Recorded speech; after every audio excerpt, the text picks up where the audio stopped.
Hello everybody, this is DeanoGTO, and you joined me today for my fourth attempt at recording this. Literally fucked it up like 20 seconds ago because I wasn't paying attention and I accidentally whacked the keyboard and fast forwarded it like 50 seconds of the game and missed like well, maybe not 50 seconds, like 2 minutes of the game because I wasn't looking for a second. I was looking at my phone. So yeah, I fucked that up. First time I've recorded everything perfectly. Very rarely happens. I was really happy with it, and then I realized, oh yeah, Bandicam may not have been recording. Let's see. I'm going to get rid of disco mode. Have you ever noticed that this thing here sometimes go disco, sometimes just go disco mode whenever you're in the replays? I don't know why that happens. It's very weird, and the only way to fix it is actually to go into sniper mode in free camera mode. So unless you do that, it just kind of goes disco the entire time. So you're just like, what the hell? What the hell? The hell replays? The replays are always fucked in this game. I don't know. Like, but yeah, first time record everything perfectly, and then I looked at the recording to see if the recording was working. I always just double click on it and watch like 10 seconds of the thing just to make sure it's actually working and the replay is fine. And I found that, well, it was recording Movie Maker, not World of Tanks. Last time I had Movie Maker open at the same time while I'm recording. So I have a 15-minute recording of Movie Maker with all the audio which was pretty good. But the problem is, I was using a lot of free cam. I'm not going to do it this time. I'm going to try and avoid using free cam. So I had a great recording, and I deleted it out of frustration because I was pissed off that I was an idiot. So yeah, I didn't even try to take that shot there on the Emil 2. I keep wanting to call it the Emil 1. Emil 2 is one of the deadliest tanks in the game right now. That thing has basically the toughest turret in the game, other than the Kranvang. Kranvagen? I don't know. The Swedish tier 10. Yeah. That thing is devastatingly powerful, and the AMX 1390 has decided he wants to kill me. I looked at my health at this point and she goes, yeah, I'm going to die. And then T49, out of nowhere, blasts him into pieces. I'm just like, thank you, T49. You are awesome. As T49s usually are. So, yeah. Put a shot in the side of the Emil 2. Trait of the Swedish heavies is weak side armor. Really good to take advantage of, and T49 strikes again. Gotta love T49s. Weak side armor is pretty much a trademark for those vehicles. You need to be very careful about actually exposing your side armor in them. You need to be extremely aware of everything you're doing constantly. It must be very tedious to play them. Although, well, thinking about it, the Russians are kind of like that as well. You should wear side armor, well, other than the IS-3, because IS-3 is magical space black hole armor. Yeah, if you show side armor for the most part, you're just going to get panned every single time. So, yeah. I have just realized I don't think I've said a single word about the tank yet. Well, this is the Fv4202. This is the UK Tier 8 premium tank. The only one in the game that's available to regular players. The Clan Wars one I don't count as a regular premium because it's a Clan Wars tank, and Clan Wars tanks don't count in general. IS-5 I don't count either. So, is it called the IS-5? What the hell is it called? Object 430 or something? Or no, Object 730 or something? I can't remember. Yeah, that thing there, all the Tier 8 Clan Wars tanks I don't count as actual premium tanks because they're Clan Wars. So, yeah. Okay. Firing on the move a lot here. I'm just trying my luck, just to get an idea of like what this thing actually performs like. And that one looked like it was going directly at him, and it just arced over his turret, and I'm like, fuck. Yeah, and the Scorpion just put a big shot in my face. Where did he shoot me? He probably shot me shot me in the front of the turret, I think. Scorpion not gonna have a problem. The turret's the strongest part of this thing's armor, although there is an argument to be made for the upper front plate. The upper front plate, I think, is 55mm or something like that there. But look at the sloping. The sloping's immense on it. So, yeah. One caveat I should say about this thing's armor. It only really works at its best whenever you're hull down, like using your gun depression. If you're not using your gun depression, the turret is weak. If you're using your gun depression, the turret is actually pretty decent. This roof part here is a gigantic weak point. It really is extremely weak. If you're aiming up at a target, expect to be pinned every single time they shoot. So, yeah. This thing's armor is very dependent on the angle at which you're facing the enemy. If you're facing the enemy on level ground, your armor is not going to work very well. If you're facing it when you're slightly above them, your armor is going to work a lot better. If you're facing them when you're below them, your armor is going to work like nothing. You're basically a giant paper bag with a 20-pounder installed. So yeah. Let's see. Oh, what else do I need to say about this thing? Oh yeah, next patch, this thing is getting a buff to 50 kilometers an hour top speed. That will be massive for this tank. Plus, it can do 20 in reverse, which is always really nice. Having a 20 kilometer an hour reverse speed is fucking sweet.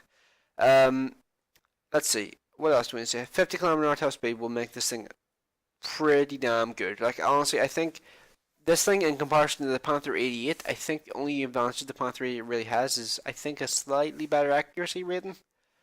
And I think better rate of fire. That's probably all the Panther 88 really has anymore. This thing here has the gun depression, it has the armor, because the Panther 88 is even more of a giant paper bag than this thing. Except that thing has 88mm instead of a 20-pounder. Let's see, what else do I need to say about the Panther 88? Panther 88, I think it only has like 40 or 50 side armor as well. This thing here has 50 side armor all over the side, whereas I think the Panther 88 behind the tracks is like 40. So yeah, the Panther 88 can't even side scrape as far as I can recall. So yeah. That thing has no armor to speak of. This thing here actually has relatively troll armor. As I mentioned earlier, if you get it the right angle, this thing can bounce a lot of shots. I actually had a steel wall in this thing once. Unfortunately, I can't find the video file for it. I think it was I lost it during one of my purges of my replay folder. I think at that point I had about 3,000 replays in the folder, and I had to get rid of them all because there were just too many replays, and it was taking 5 or 10 minutes to open the replay folder. So yeah, I was just like, nah, fuck this. Control A, delete. I did that there, and then I remembered like 3 weeks later, I was just like, oh yeah, I had that really good game in the Fv4202. Oh, it's gone. And yeah, a little annoyed about that. I don't think I'll ever be able to find that there replay. Actually, it mightn't have been a steel wall, actually, now that I think of it. It was nearly a steel wall. I may have died at the end of that game. Yeah, that's also something that's really annoying about the steel wall. If you die, you don't get the steel wall. It's really annoying. I think I had a 7,000 damage block game in the KV5 the other day. I died at the very last enemy and then I got a steel wall. Even though it's 7,000 blocked, which is like, come on. But yeah, on with the game. I'm just going to say one last thing before I press play again. This thing here, in comparison to the M4 Rev, I actually think they're surprisingly comparable, even though they're very different in terms of playstyle. I think they're also very similar as well. Because right now they both have 40 km/h top speed. They both have roughly equivalent part of weight ratio, as far as I remember. But the main difference is the gun style. The M4 Rev has extremely fast shell velocity, slightly worse aiming time and accuracy, but has 390 alpha and a long reload. Whereas this thing here is more focused on DPM. This thing here is more of a vehicle that's built for tracking vehicles and just keeping them tracked and doing the damage that way. So this thing here would be better, in my opinion, for just getting spotting damage or assistance damage, as it's called. Whereas the M4 Rev is more for doing its own upfront damage. And this thing here, I believe, has better view range as well. So yeah, they're very comparable machines, but they're both different in their own. They both have their own playstyle. And once this thing here gets a 10 km/h top speed buff, this thing here I think will probably be pretty much equal with the M4 Rev. Right now it's a little bit worse, but next patch I suspect it'll be on the same tier. I think it's, and saying that there, I think the M4 Rev is considered to be one of the best premiums in the game right now. Although once the DeanoGTO, fucking hell, I can't believe that thing's coming to the game. Once that thing comes to the game, it'll just be like, oh yeah, everything else that was released before it, go fuck yourself, because I am not the best. Because yeah, the DeanoGTO, I genuinely fear that thing coming to the game. I don't want it to come to the game, but it's coming to the game, so fuck is all I can really say. So yeah, on with the game, because I meant to do it earlier. Yeah, first shot straight into that guy's side. Look how slow the turret reverses on one of those. That thing is basically a tier 8. I think it's basically a tier 8 Hellcat. Old school Hellcat, I believe. It's a very powerful machine, very powerful gun, and T49 yet again comes to my help just a little too late though. That T49 every single time I was shooting at something or going to be killed by something, he came and killed it. So yeah, that T49 driver was pretty awesome. This game was recorded actually like a week ago. Oh well, not recorded a week ago. This was played like a week ago, so I couldn't actually remember the first time I was playing this here if this was actually a good game or not. It's a pretty short game. It's only 5 minutes and 7 seconds, but overall I think it's actually a pretty decent game. It kind of showcases like how this machine plays. It's more of a support vehicle, although I did play it very aggressively in this game. I was up front the entire game. There wasn't a moment where I was like really far behind. Oh, what the hell is happening to the camera? I'm not going to zoom in or out anymore because I don't know what the hell is happening when I do that.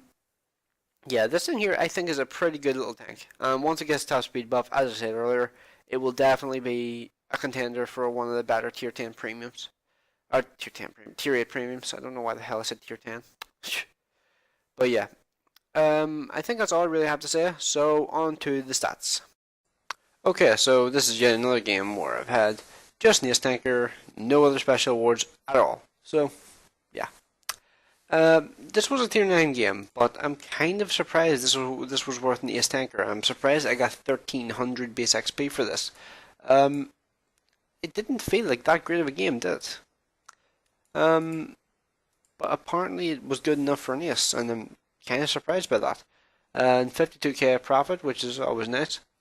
2700 XP with the daily double included, by 1300 without the daily double. So yeah, only did 2600 damage, only 1600 spotting, only blocked one shot. So yeah, very interesting that this was worth so much XP. I'm just imagine how much XP I would have got if I hadn't got myself killed at the end. I think it's a 10% bonus you get for surviving, or 10 or 15%. So this would have been maybe 1400 or 1500. So would have been interesting. And you can just see how expensive the ammo is on this thing. 10,000 credits on reloading the ammo. And I only fired 16 shots. Let's see, and the repair of the vehicle was actually cheaper than the ammo costs. Wow, holy crap.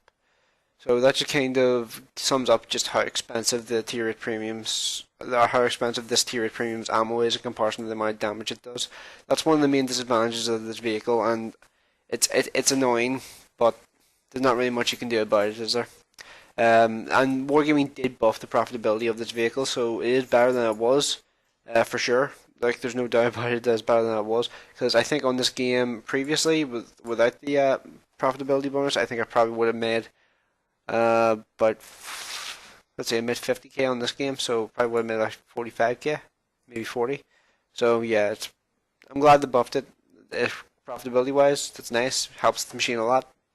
So yeah, but as I said earlier in the game, in the gameplay, looking forward to the buff of this thing. Can't wait to see how it performs with a 50km/h top speed. So yeah, definitely looking forward to that. Can't wait for it. So yeah, I think that's about everything I have to say really. So thanks for watching. I will see you in the next one.